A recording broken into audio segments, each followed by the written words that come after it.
Negatively affects people's health more than anything else. Alcohol, cigarettes, the donut, hamburger. Sure, they're all pretty bad for you, but most people know that and at least try to limit their intake somewhat to these items, even a little bit. But it's the things we don't think about that can really cause damage. Things we use every day so regularly we don't even think about how its constant use could actually be killing us.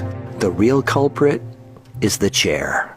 We were given legs for a reason. Most third world cultures don't even have chairs, and they walk an average of 10 miles a day. We in the modern world, on the other hand, spend most of our entire waking days sitting down. People go right from bed to sitting on the toilet, after which they sit at the breakfast table, then they sit in a car as they drive to work and spend the entire day sitting at a desk, only getting up to sit in the toilet and in the cafeteria. Then they sit in the car to drive and sit at the local bar for happy hour. Then when they've had enough of that, they go drive home and spend the rest of the day sitting in a comfortable chair watching TV before they crawl to bed to recover from all the physical exertion that day. And when people go out, they sit at a restaurant or a movie theater. Sitting all day is far worse for you than you might think. A 2010 American Cancer Society study following over 123,000 people from 1993 to 2016 found these alarming results. People who were inactive and sat for over 6 hours a day were 94% more likely to die during the time period studied than those who were physically active and sat less than 3 hours a day.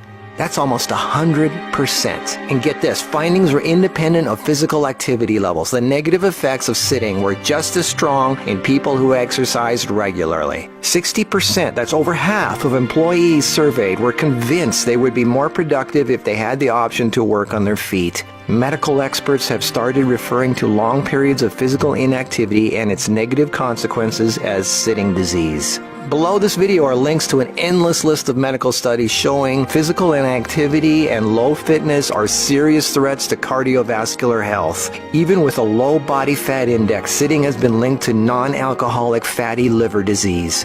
Studies showing differences in brachial and femoral artery responses to prolonged sitting. Studies showing reducing sedentary time may protect DNA. Sedentary lifestyle has been linked to depression. How sitting less increases muscle mass. Multiple studies linking diabetes to inactivity and sitting. Cells in idle muscles don't respond well to insulin, so the pancreas produces more and more, leading to diabetes. And how 5 minutes of standing every half hour can improve glucose metabolism.